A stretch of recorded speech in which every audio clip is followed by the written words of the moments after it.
So anyhow, let's go. Okay. I do want to thank you all again for the patience that you're having, and sorry for this extra time that we're having to spend here. I do believe that the work that we are doing is very important work, and I think it's very important that we take the time on this topic to understand a little bit better, where we're coming from and what we're facing, and at least from the perspective of environmental stewardship and impacts on groundwater and surface water. If you're on the very first opening slide, I will say that slide has been 13 years in getting that graph updated to where we have a modern graph. Go to the next slide, too. Basically, our concerns relate, of course, to the meaningful consideration of the interaction between groundwater and surface water resources within the GMA 12 territory, which includes the Brazos River and the Colorado rivers that run across the Carrizo-Wilcox aquifer. Go to the next slide.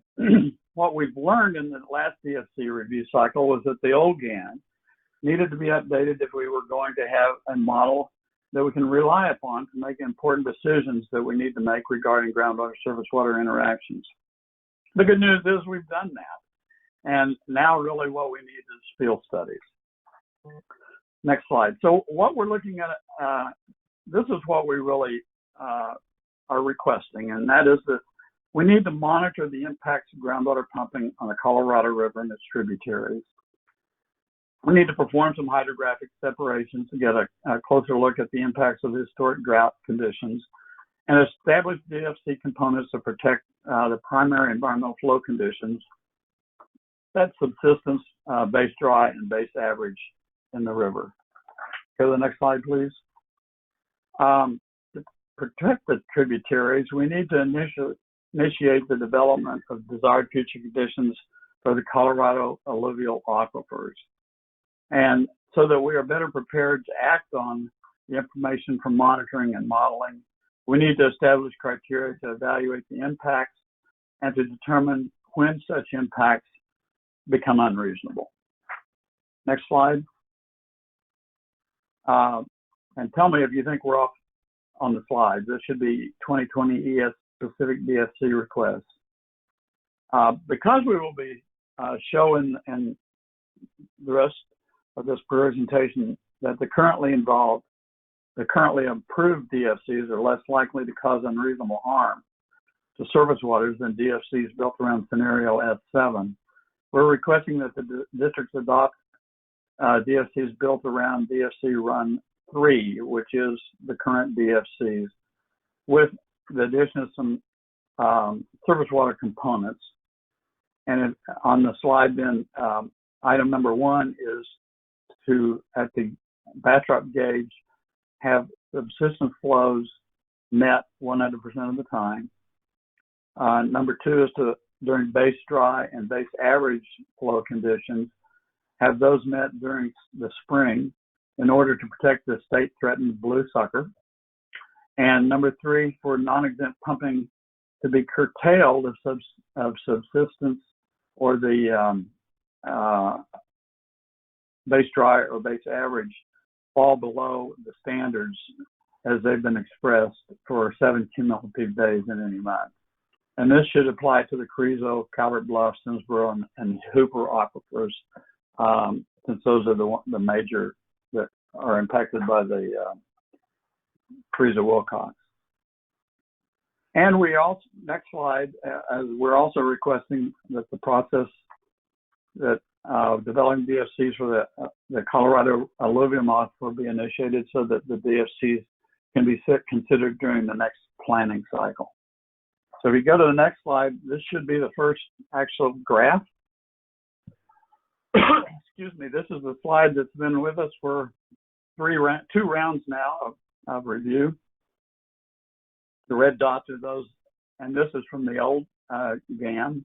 The red dots are those impacted, the impacts of baseline pumping on the that were in place at the time as the 27 DFCs were adopted. The green dots show the impacts of the pumping that has been permitted since then, and both predict that the change in the relationship between the river and the aquifer is going from a gaining to a losing stream. And I want to acknowledge at this point that we've used George Rice as our consultant on these dam runs. And so this is the result of his work, and we appreciate that from him. He's also worked, go to the next slide, he's also worked with the new dam, so that we finally have, after a lot of discussion and expenses. And we are actually in the revision of this up to be the 2020 GAM. So the new GAM is more reliable in its predictions of the impacts on groundwater pumping of the mainstream of the river. And the blue line is the currently adopted DFCs, and the red line is once again scenario F7.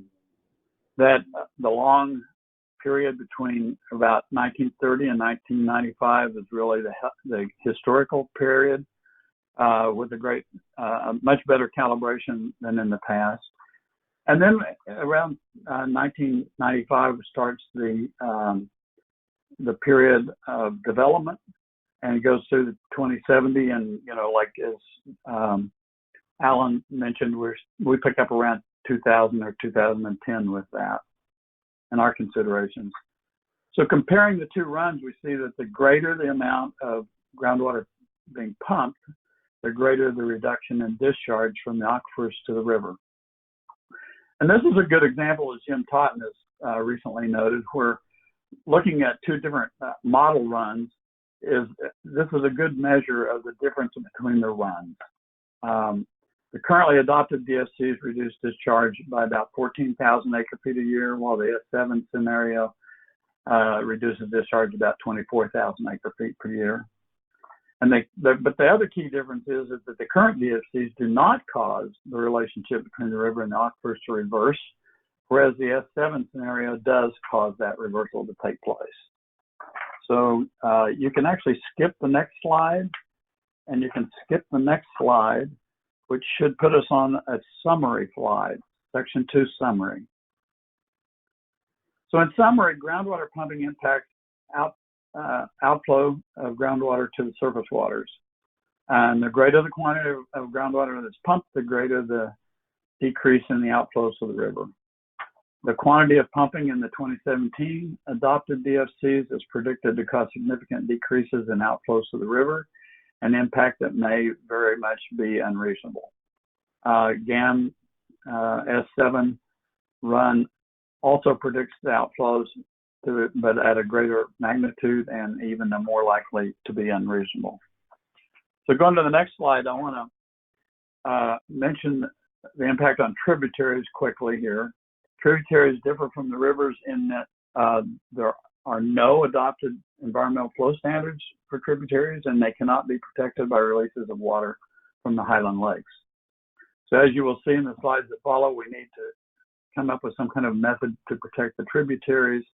And it appears to me that the best method will likely be to establish DFCs for the river alluvium, and also to do some hydrological work at the Gages. Next slide. So this slide is a graph of the combined discharge to 4 of the major tributaries overlying the Cruiser-Wilcox Aquifer in the Bastrop County. And the blue, once again, is the FCs, and the red is the S7. The historical outflows were significantly higher than they have been during development. Outflows declined during the early development period, and they're predicted to continue to decline as pumping increases in the current development period. We also see that the gain-loss relationship will reverse during the planning period for currently adopted DFCs, whereas the S7 pumping will accelerate the reversal process by about 3 decades. So if you want to, I think we can skip the next slide. So you should be at a Wilbarger Creek slide. And I think, just for time purposes, I'll go through these extremely quickly. Basically, this is the Wilbarger Creek, and you can see that the DFCs do not cause a reversal. the S7 does cause a reversal. Go to the next slide, Big Sandy. What you see is that the GAN predicts that the relationship has already reversed. That has already occurred. Go on to Walnut Creek and you see that once again, the current DFCs do not cause a reversal, and the S7 does. And then going to the last one is Piney Creek and Lake Bastrop. We see that those reversals take place in the near future. So if you go to the next slide, should be in a summary slide. Basically, the tributaries will change from gaining to losing streams during the current planting cycle. 2 of the 4 reverse with the current DFCs, and all reverse with S7 pumping. And once again, I think the best method of protecting the tributaries is to develop DFCs for the Colorado alluvial aquifer, to do the hydrographic separations, and to initiate a process to establish the DFCs for the alluvium. Going to the next slide, we're going to shift here to really talking about using surface water models to evaluate the impacts of groundwater pumping on surface waters. So this is likely an area that's new science for many of in our audience. So I want to take a little bit more time here, go a bit slower, and give some background to this. This is based on the work also that Joe Trungle has done, and he will comment perhaps later. Use of established environmental flow standards is the appropriate means of evaluating the impact of groundwater pumping on surface waters. The Texas legislature recognized that in Senate Bill 3, passed in 2007. And that bill acknowledges that maintaining the biological soundness of the state's rivers, lakes, and bays and estuaries is of great importance to the public's economic health and general well-being. They also require that the TCEQ consider, and to the extent practicable, provide for freshwater inflows and in-stream flows necessary to maintain the viability of the state's streams, rivers, and bays, and estuaries when they're in granting the surface water permits. So let's go to the next slide. So how do we get these flows established? Well, the legislature mandated that expert science teams and area stakeholder committees all across the state establish environmental flow regimes for their respective basins and bays. And that has been done. And the environmental flow regimes are really flow quantities that reflect seasonal and yearly fluctuations that typically would vary geographically by, the locations in the watershed, and that are shown to be adequate to support a sound ecological environment and to maintain the productivity, extent, and persistence of the key aquatic habitats along the water bodies. So basically, these take in the biology and the ecology and not simply the hydrology of the systems. So after a review by the Colorado Lavaca expert science team and its bay and its stakeholder committee, a set of recommendations were delivered to TCEQ that were adopted and went into effect in August of 2012. So our surface water expert here, once again, was Joe Trungle, and he used these standards to evaluate the impacts of reduced groundwater discharge on the Colorado River. So we'll go to the next slide, please. Should be 23. So environmental stewardship, in agreement with his findings, concludes that water in the Colorado River at Bastrop, Gage, and below has, for all intents purposes, been fully appropriated. That is, there is no water remaining available for future appropriations as water rights. So any reduction in flow negatively impacts existing water rights holders, and groundwater pumping appears to create a gradual reduction of reliable stream flow over a relatively long period of time. And that reduction impacts the ecological health of the Colorado River.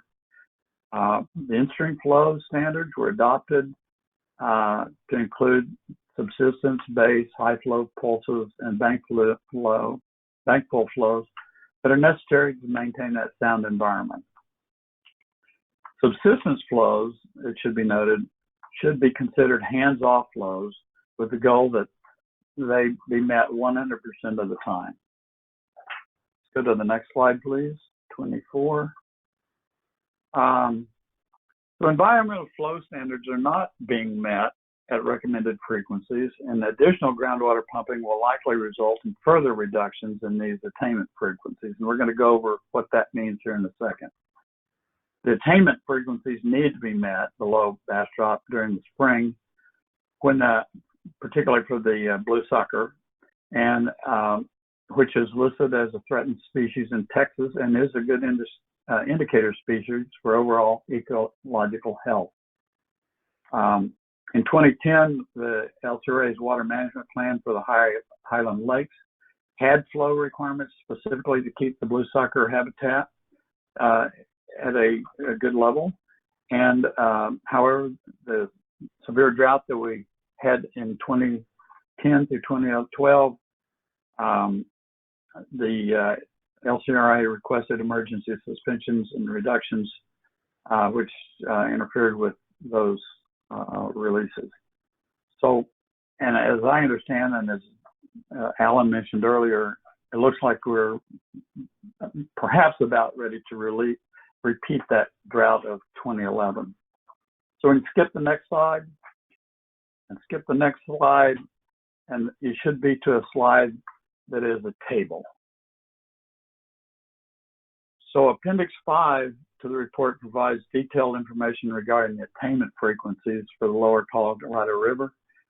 The values in this table show the percentage of the months when the flows in the river are predicted to meet or exceed the adopted standards, and the results are provided for 3 sites in the lower Colorado River: Bastrop, Columbus, and Wharton. Those are the 3 sites where the environmental flow standards are gauged and are monitored for compliance. When you're looking at the slide, I guess the third column over that says NAT, that's naturalized flows. Basically what they've done is they've taken out any activities, human activities like reservoir diversions and others that would change the flow in the river and naturalize it. The next column over, TCEQ3, is a standard that TCEQ uses for authorizing future water withdrawals, and they represent the full authorization data set that they have. The next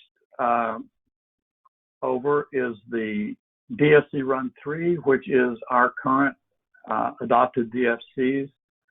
And then a little further over than that, you'll see the S7, which is what we're currently considering. And then between those, you see, those are the columns where you'll see yellow, which indicates what the variance from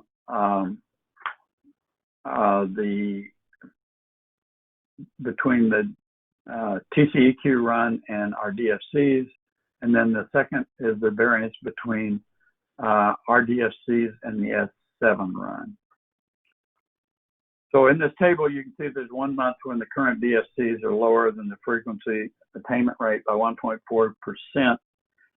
And, you know, that doesn't sound like a big percentage, but in the overall scheme of things, whenever you add these all together, they start having a more dramatic impact. And most importantly, it shows that we are moving in the wrong direction with respect to trying to get to a point where we're complying and supplying the water that the river needs to be healthy. So on the last column, you'll see that there are 2 months where the S7 is actually lower than what our DFCs would be, for a total of about 2.8% below the TCEQ attainment standards. So I'm going to run through a set of these real quickly just to demonstrate a couple of points, and I won't dwell on them too hard. Let's go to the next one, which should say subsistence flows at Columbus Gage. It's the same subsistence information. Yep. I do want you to know we are keeping up with you. Doug's done a really good job. We're on the same slide you are each Good. time. Just want you to have confidence in that. Okay, thank you. And I am trying to move through these as quickly as we can so we can get on to the discussion. You're doing good. Cool. Okay, thank you. I appreciate that. So as we move downstream to Columbus, you can see that there is some impact from the DFCs. There's in March and December, and I'm starting to get feedback from you guys. And then S7 doesn't cause any deviation from the attainment rate. If you move to the next one, which goes down to Wharton, you see that there are a couple of places where the subsistence flows in Wharton Gage are impacted. So the thing to notice here is that the pumping that we do in the Bastrop area carries all the way downstream, and it shows up at the Columbus Gauge and it shows up at the Wharton Gauge for subsistence. So let's go to the next slide. Base flows under dry conditions. What this is doing is moving from the very dry subsistence conditions where we're just trying to keep the water system alive so that it can pop back once we start getting the rainfall we need. So this is what we consider a base dry situation. And you can see that during base dry situations, we're actually impacting the gauge at Bastrop more than we do at subsistence levels. So you can see that like TCEQ in November was like 6.8%. And then you move over and then the S7s are even more. So then if you move on down to the Columbus Gauge, next slide. Once again, you can see like there's 3 months for the DFCs that are impacted, and 1, 2, 3 at the other gauge. And then move it on down to Wharton Gauge, and you see that impact is even greater.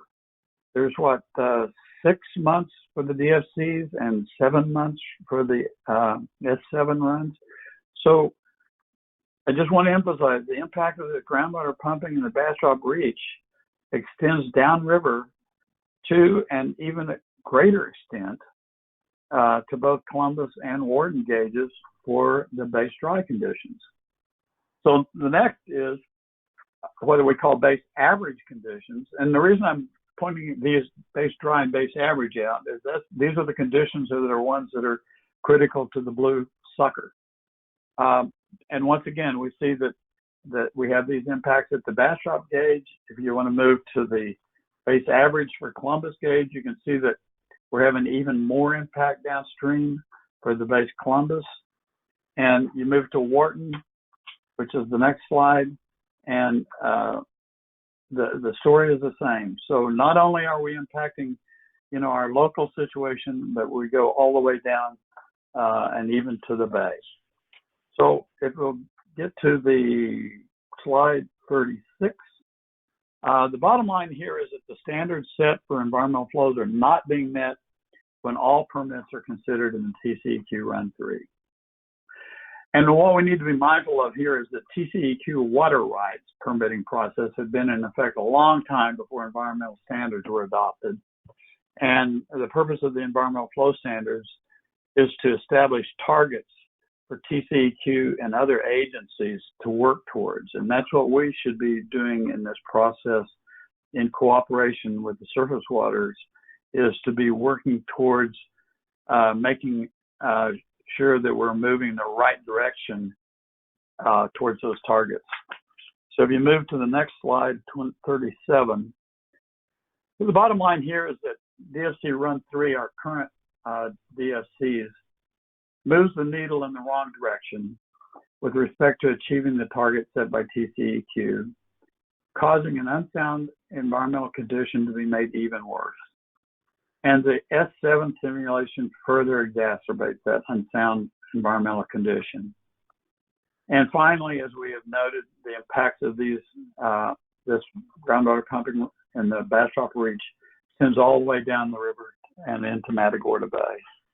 So if you move to the next slide, so it's a pretty straightforward statement of the laws that we're working with, that the effects of the proposed groundwater pumping on surface water resources is unreasonable because it increases the shortfalls in meeting environmental flow targets.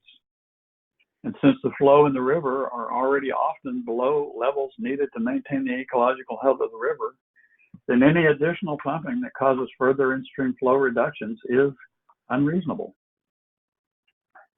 Continuing on the next slide, the groundwater and surface water resources are physically connected. The best available science concludes that pumping near the river and its tributaries reduces the flow in the rivers and the tributaries. The reduction in flow needed to maintain a sound environment would be further reduced below the recommended levels by the best available science. And the uncertainty regarding the precision of this magnitude doesn't really change the fundamental dynamics that we are moving the needle in the wrong direction. And groundwater pumping will decrease the flow in the river, and the river really cannot afford that reduction.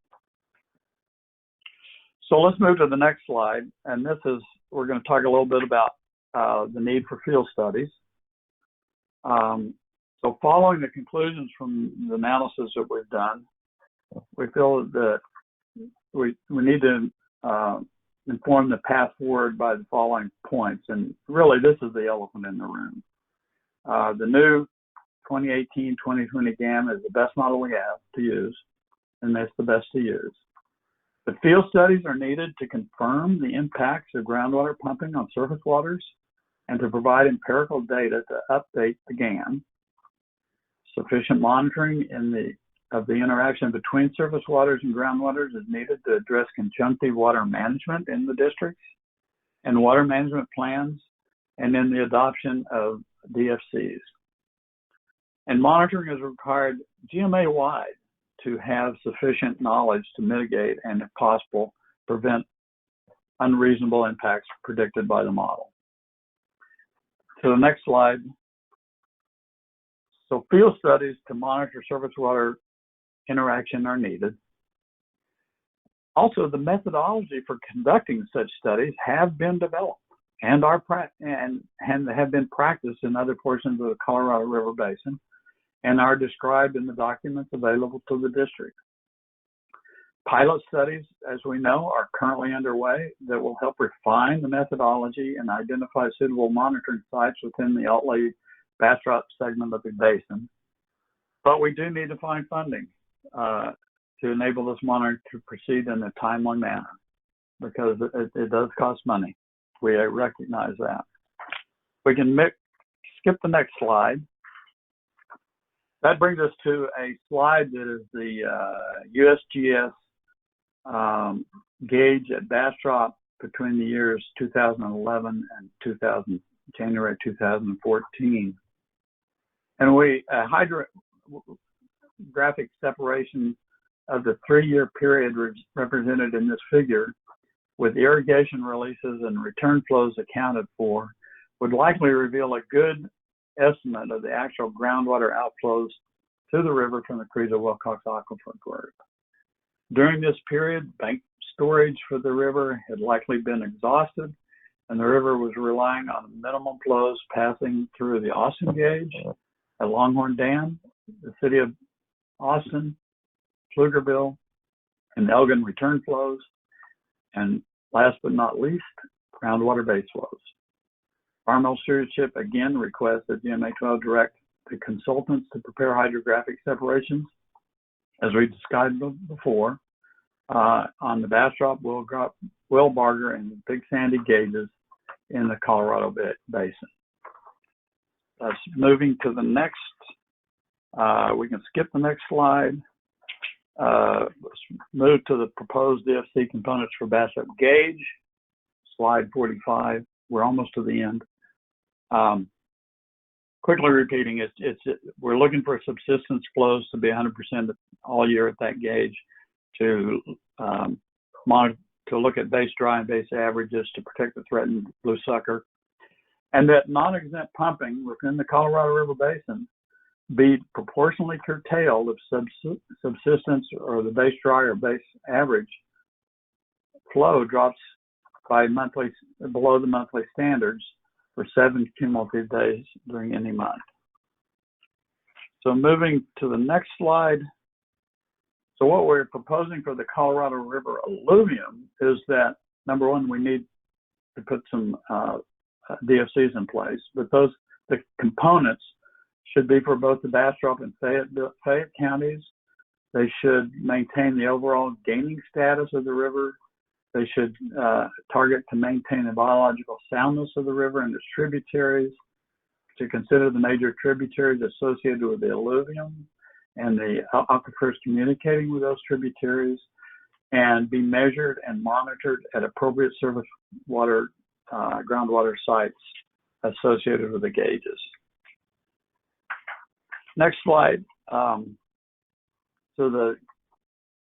summary, what we're asking is your consideration of the following factors. That, number one, the current DFCs are the most protective of surface waters, that the dams predict that significant quantities of newly permitted pumping since those 27 DFCs were adopted have potential of causing an increased potential greater impact on the Colorado River and its tributaries. That we have methodologies that indicate that the impacts of increased groundwater pumping are potentially unreasonable, and that field data is needed to validate the new 2020 GAN and to verify what conditions actually exist. So based on that, next slide, we're asking that the districts monitor impacts of groundwater pumping on the mainstream of the Colorado River and its tributaries, perform certain hydrological separation studies, establish a DFC component that is protective of surface waters, and initiate the development of DFCs for the Colorado River alluvium aquifer. And in doing this, we need to seek to establish criteria to qualitatively and quantitatively evaluate the impact of reduced contributions of groundwater to base flows, and to seek to establish criteria for determining when such impacts become unreasonable and thereby require remedial action. And that brings us to the last slide. And this is, why these are GMA-wide concerns. First, the impacts of groundwater pumping on surface waters are experienced in all watersheds within the GMA 12 territories. There's not a watershed that is not impacted by this relationship. These comments focus on the Colorado River Basin, since the DSCs already exist for the Brazos River Basin, but we think that the DFCs for the Brazos River should also include some surface water components, but we haven't tried to dig into what that would look like. All the districts need to address conjunctive water management in their water management plans, and then the adoption of DFCs. And to do that, we need sufficient monitoring of the interaction between surface waters and the groundwaters throughout the GMA districts. The modeling shows the possibility of future unreasonable effects on surface water resources caused by the cumulative effects of all the GMA-wide pumping. And GMA monitoring is required to have the sufficient knowledge to mitigate and, if possible, prevent such impacts. So that concludes my coverage. I hope I've gone through it a little as quickly as we and reasonably as we can, and still giving you all a sense of what our concerns are. At this time, I'd like, if Joe Trungle has any comments, and then if George has any comments, to add those quickly, and then if Eric wants to add something in, but then to return it to the representatives for their questions. Thank you. Mr. Tundle, do you have anything, or George? This is Joe Trungale. I just wanted to introduce myself and be happy to answer any questions about the methodology or the approach that we used or anything about the environmental flow targets. One thing I guess I'd highlight that certainly was in the slides, but want to be clear about. The idea with the environmental flow targets is that they ought to be maintained at certain levels. So the subsistence flows are something we want to see all the time. The base average and base dry numbers should be in the 80 and 60% of the time range. And if you see from some of those tables, and I know there's a lot in there, we're already not achieving those goals in some places. So that even though some of the numbers are fairly small reductions, it is that movement in the wrong direction that we're concerned about. Thank you very much. Yes, sir. George, did you have anything to add for us? Thank you, Gary. I don't have anything to add, but I'll be glad to answer any questions if anybody has any. Okay. All right. And did you say Eric?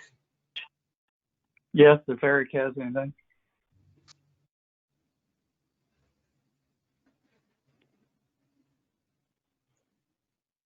I guess not. All right. Well, we certainly appreciate the depth of your evaluations from your team, and we appreciate all the team being online today. At this time, I'll just ask for questions from either GMA 12 representatives or GMA 12 consultants. Anybody have any questions they want to ask? Gary, this is Alan. I've got a quick question for Steve or others. Whose responsibility is it at this point in time to manage the environmental stream flow in these that were set by the Basin subcommittees or committees? Whose responsibility is it to make sure that those environmental flows are met?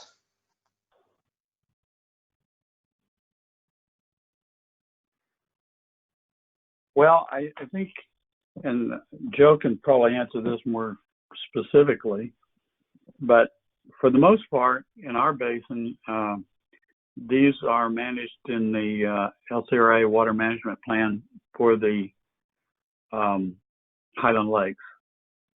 And so there's an element of the responsibility there.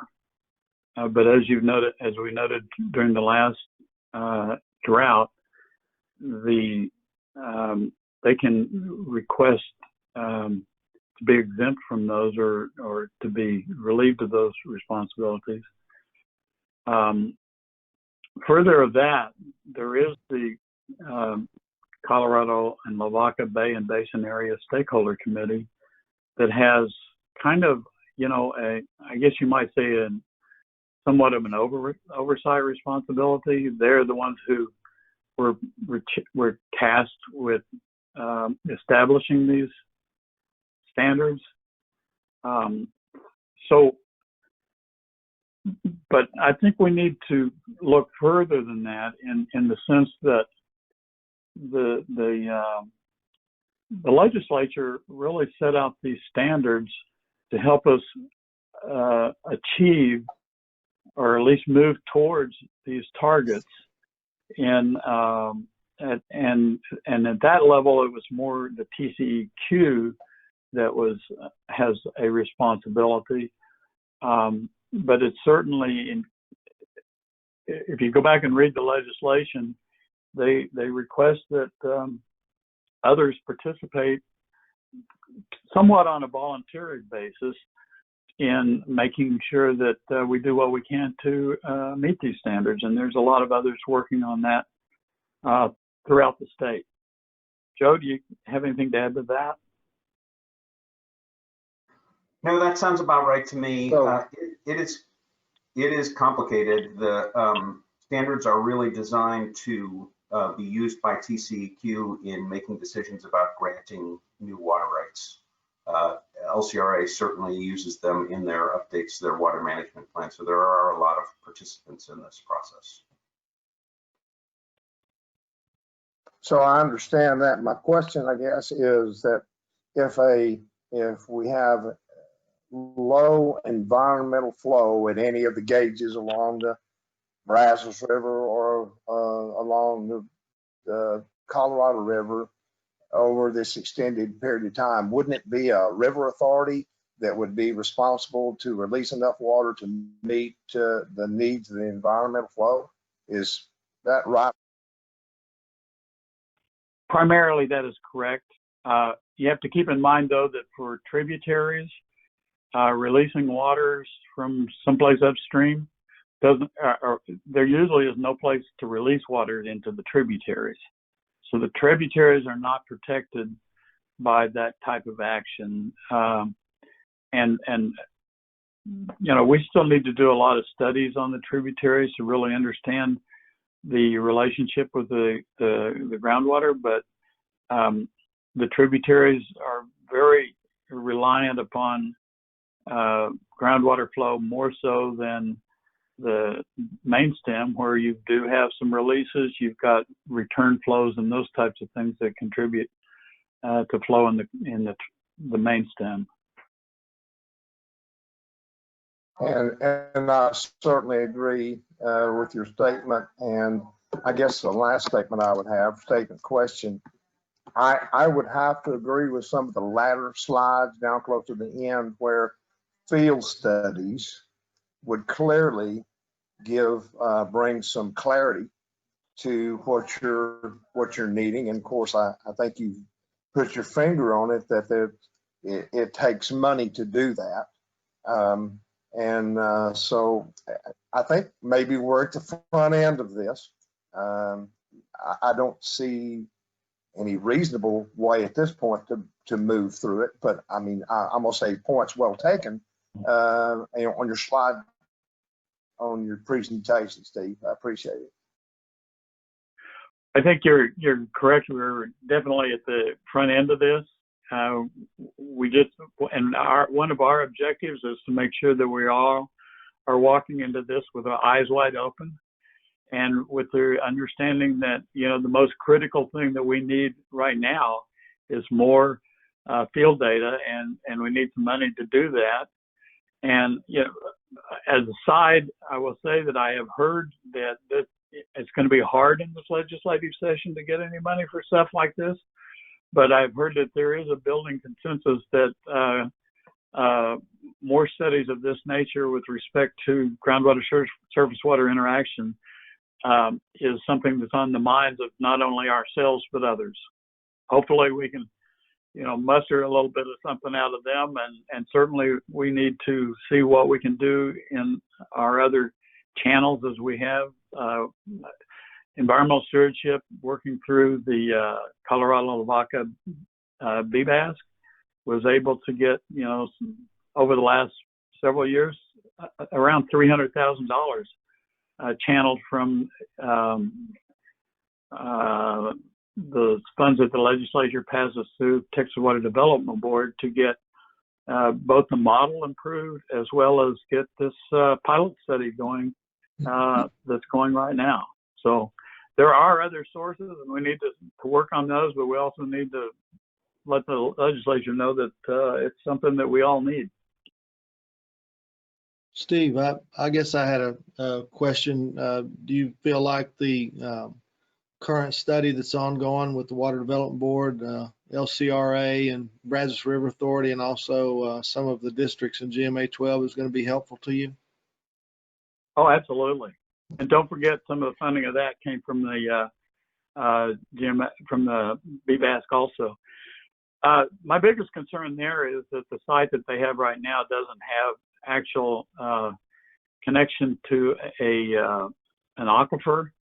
So we're only looking at work that's being done to really work out the details of the alluvium and the river's interaction, which is really important. I'm not downplaying that at all, but we need to start getting that third component in there, where it's actually getting some.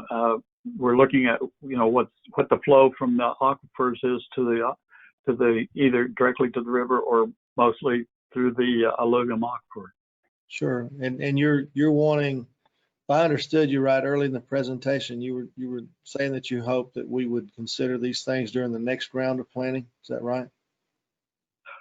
Well, particularly developing DFCs for the Colorado alluvial aquifer. I think though it's not an aquifer that has a lot of pumping in it, it's the medium through which we will be able to help manage the impact of other pumping and other aquifers on the river and its tributaries.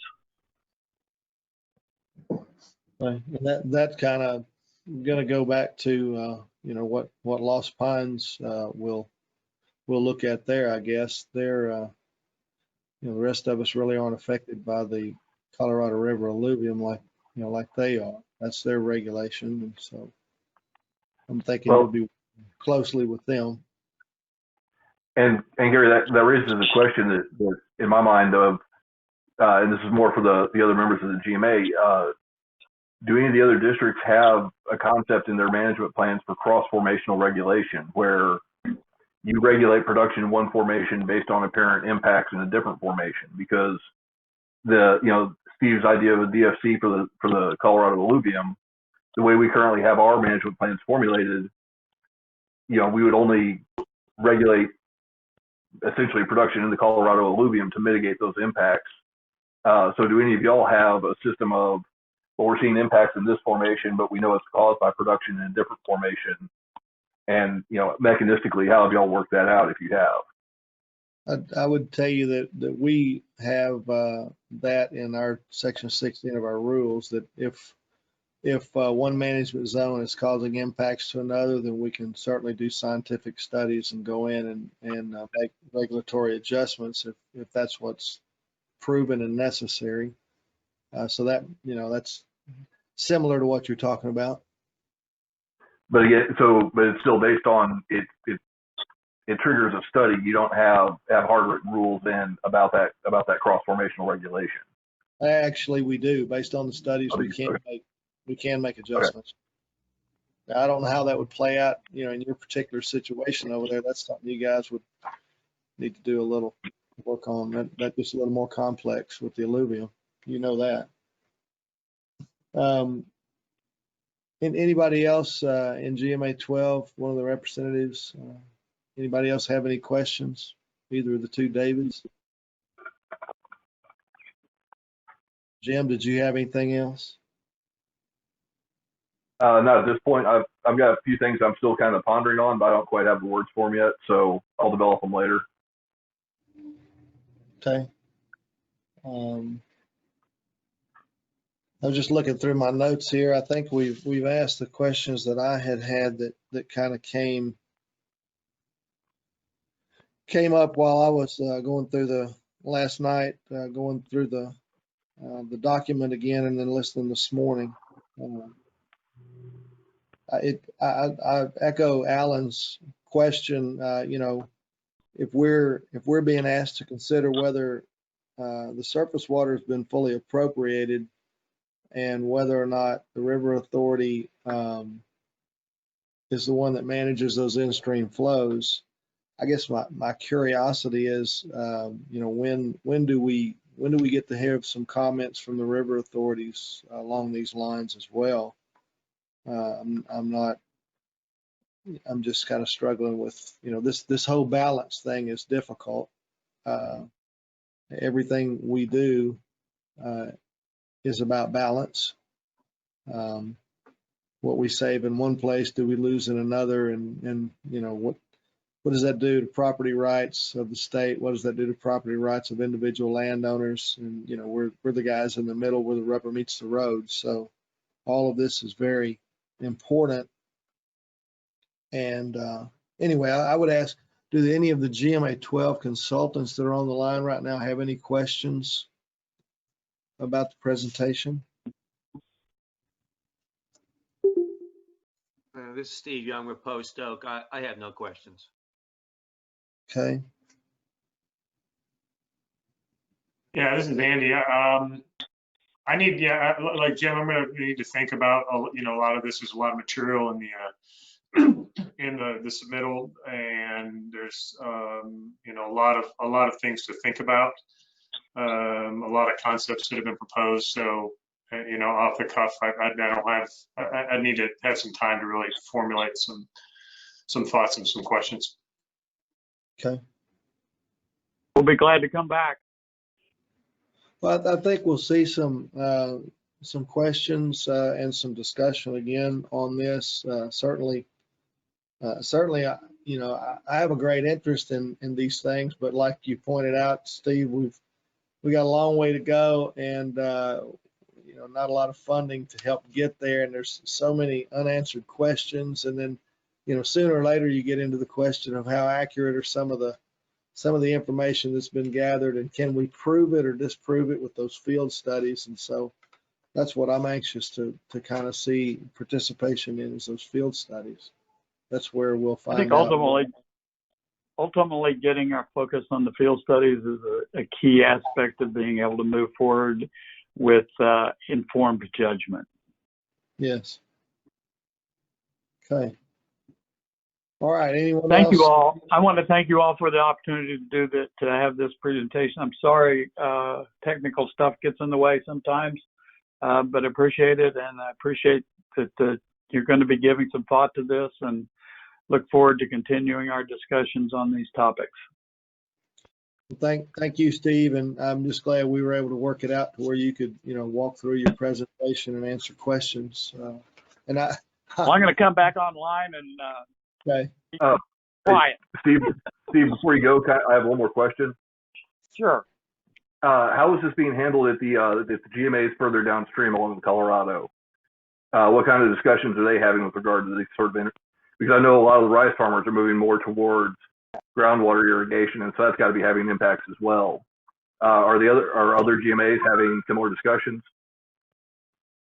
I don't know. I haven't really explored it down. You know, we've got enough work to do up here, but that is a reason I would like to, you know, the Colorado Lavaca Bay and Basin Area Stakeholder Committee, as we call the BBAS, I feel certainly needs to kind of get back into the game, because that's where the LCRA, Texas Parks and Wildlife, municipalities, the other GMAs in the lower basin, all of those entities are stakeholders.